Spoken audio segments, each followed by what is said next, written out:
Hi, everyone. This is Scott Merritt. As Andy shared last week, we're taking a new approach to bringing you the best second act stories episodes of 2023. Andy shared his favorite, my interview with Rick Beato, which you should check out if you haven't already.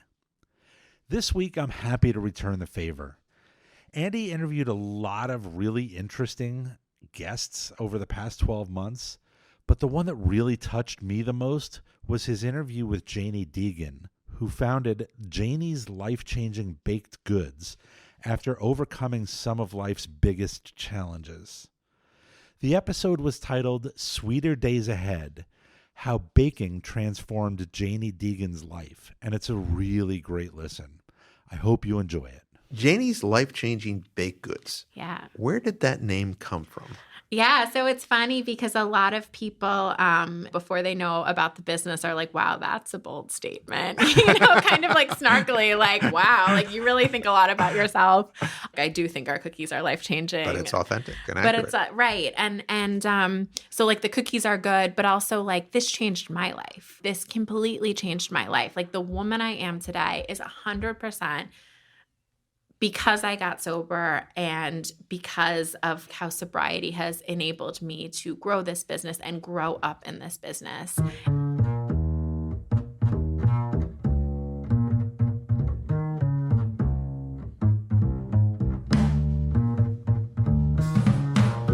Welcome to Second Act Stories. Every 2 weeks, we tell the story of a courageous individual pursuing a more rewarding life in a second act. I'm your host, Andy Levine. And at Andy's side, I'm Scott Merritt this week. So today's profile, Andy, is with a probably younger second act. Yep. Tell us a little bit about 36-year-old Janie Deegan. So Janie grew up in New York City, and in her early 20s, she developed an alcohol and drug addiction and eventually found herself living on the streets and in a bunch of different halfway houses. Now, baking cakes and pies were always an important part of her life, and it's sort of what got her back on her feet. And she eventually created Janie's life-changing baked goods, which has emerged as an incredibly successful new business. Now, I understand that there are these pie crust cookies that she sells. Tell me about those. Yeah, they are fantastic. It's like a tiny little pie. You can eat it in 2 or 3 bites, and they are just delicious. Very, very cool. Here's Janie's second act story. So I grew up on the Upper West Side of Manhattan. I'm a New Yorker, born and raised. I came from a family of theatrical designers. And so my mom and dad are both my mom is a costume and set designer, and my dad is a set and lighting designer. So they always worked together, and they worked from home. I understand you had an early love of baking. My grandma was a big cook and a baker, and so we would sort of just have these huge family dinners where everybody would sort of pitch in.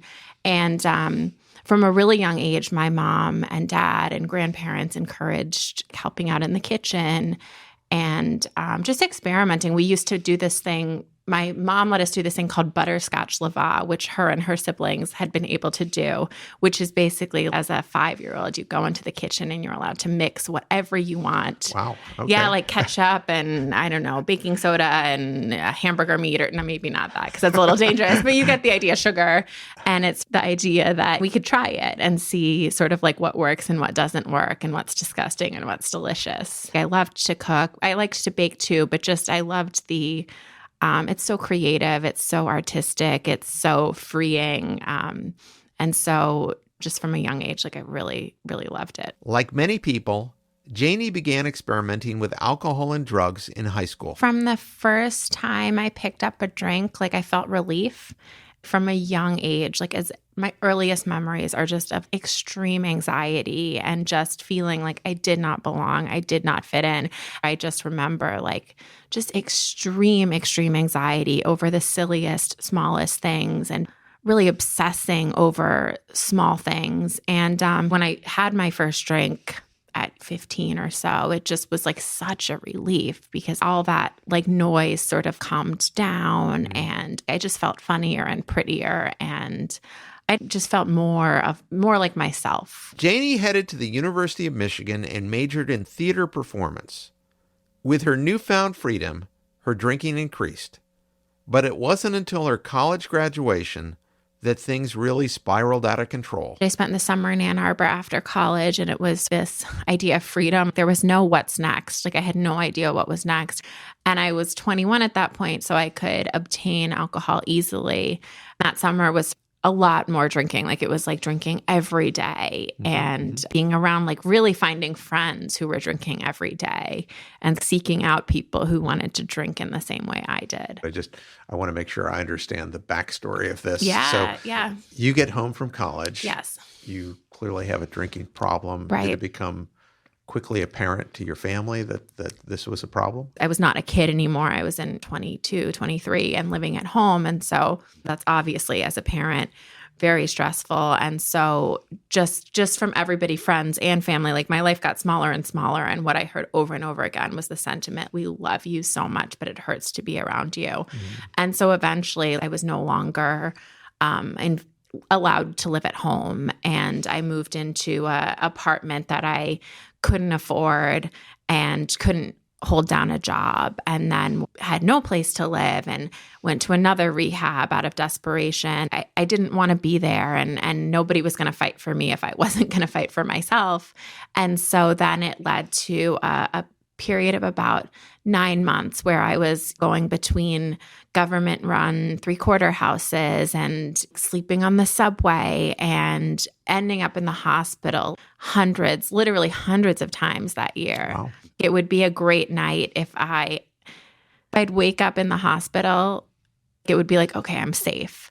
I was homeless. I was filled with fear. So I gather from some of the things I've read about you that baking was sort of important in getting you back on your feet. Yeah. Just describe that. Sure. So when I finally did get sober, I was living in this three-quarter house in the Bronx, and it was disgusting and insane. And I managed really quickly to get a job as a superintendent, and the job didn't pay anything, but it came with this little tiny weird apartment in the East Village. And I took care of 3 buildings in the East Village and took out trash every morning at like 5 a.m. and did all the jobs a super would do.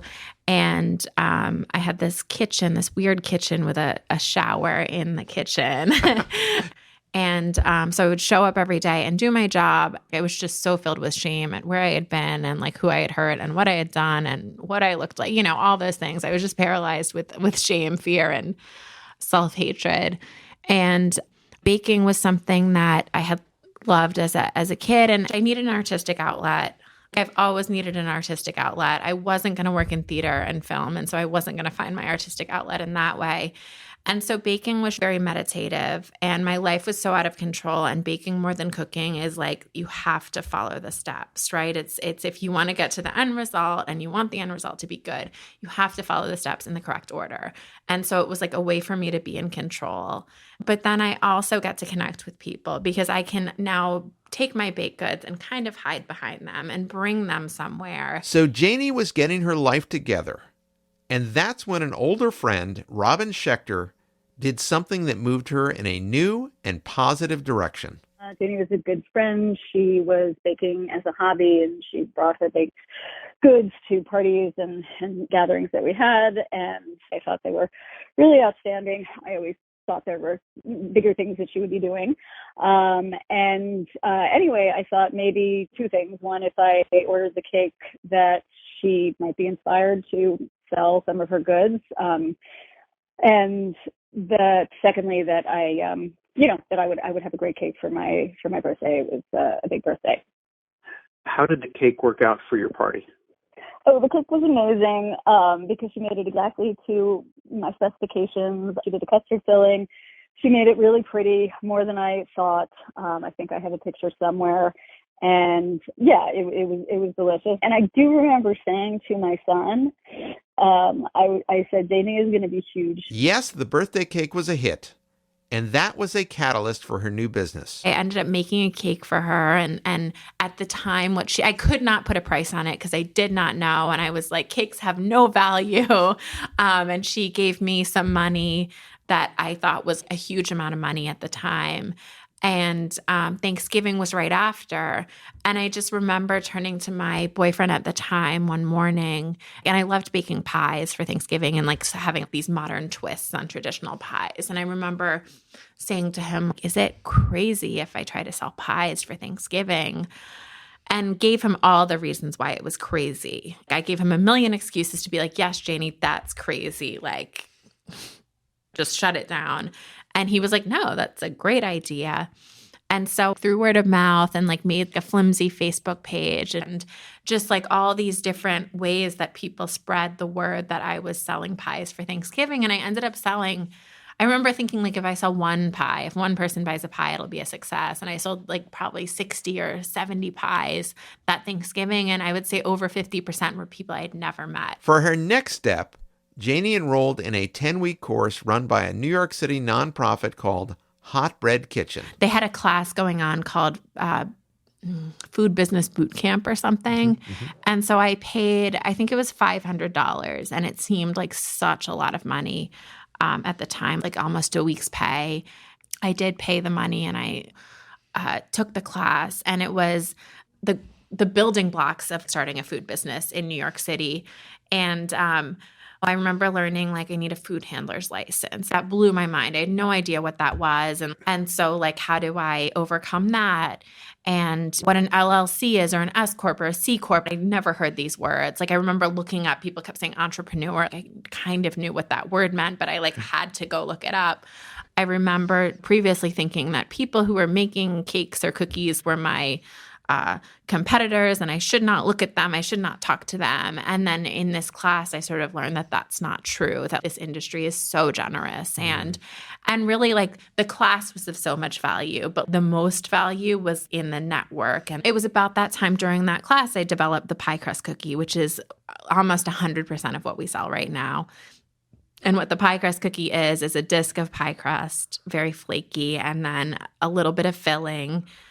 We make dozens of different flavors, and then streusel, like crumb topping to hold it all together, and to say it's just sort of like that perfectly proportioned bite of a pie and just like a little handheld cookie. And I invented this cookie and brought it to that class, and everybody was like, this is crazy. This is amazing. Stop making cakes. How did this idea come to you? My boyfriend at the time would come up with these crazy ideas for me, like a scone cupcake. And he kept talking about a pie crust cookie. And I'd be like, what is that? It actually sounds good. And he'd be like, I have no idea what it is, but that sounds delicious, doesn't it? And so I started thinking for his birthday one year, what is a pie crust cookie? What would a pie crust cookie be to me? And so that's how it was born. This was a differentiated product. I remember like Googling it and not finding anything on Google, and people being like, nobody makes anything like this. The pie crust cookie was a huge hit for Janie and her new company. Food personality Andrew Zimmern wrote, "No joke, these are the best cookies I've tasted in years. Ridiculously delicious." Janie's life-changing baked goods. Yeah. Where did that name come from? Yeah, so it's funny because a lot of people, before they know about the business, are like, wow, that's a bold statement. Kind of like snarkily, like, wow, like you really think a lot about yourself. I do think our cookies are life-changing. But it's authentic and accurate. But it's right. And so like the cookies are good, but also like this changed my life. This completely changed my life. Like the woman I am today is 100% because I got sober and because of how sobriety has enabled me to grow this business and grow up in this business. Let's go to your open door hiring policy. Sure. So how many do you employ right now? I think it's 16 right now, or Okay. 15. Okay. Describe to us the open door hiring policy. The person you show up for as the interview is the person we're looking at. We're not doing background checks. We ask for a resume, but we're not really using the resume as a sole reason for hiring. We do a lot of talk about teamwork and how this is like a family and we're all supporting each other. And so we've had formerly incarcerated employees. We've had homeless employees. We've had people who are just like completely switching their career and just want an opportunity in the food industry where they think that they possibly want to pursue a career for the rest of their lives. And so it's been really beautiful to see just how people blossom when they Or give it a chance. yeah, when they're Yeah. given a chance. Do you see a piece of yourself in many of these employees? I do. It's been amazing to see how someone will come shy and timid or unsure about everything and then just really blossom and step up as a leader or a team member. I cannot believe how much they have grown in every way. And so that's been really beautiful to see. From a financial perspective, has this been a profitable venture for you? It has, yeah. It has. Okay. Yeah. What advice would you give to someone who maybe is thinking about starting their own business but is just really scared and having trouble pulling the trigger? Sure. So I talk about fear all the time. If I'm not doing something because I'm afraid of it, I make myself do it anyway. And that's been life-changing for me. So I would say that if you are thinking about starting a business, start doing the research and really get yourself in a community of other people who are trying to start a business. Community is everything in this aspect. So it helps you from not being scared of starting this venture, and it helps with actual growth, and it helps with opportunity. You've gone from being homeless with a serious drug problem to being a really successful entrepreneur. Yeah. What would you want our audience to know about drug addiction? It is a mental illness. I think that a lot of times I speak to family members who have someone who's an addict and they're like, why can't they stop? They're losing their kids. Why can't they stop? They're almost dying. Why can't they stop? And it's not that simple. It doesn't work that way. We have to reach our own spiritual bottom. And so, but there's always hope. Don't quit before the miracle was really important to me. It can happen for you too.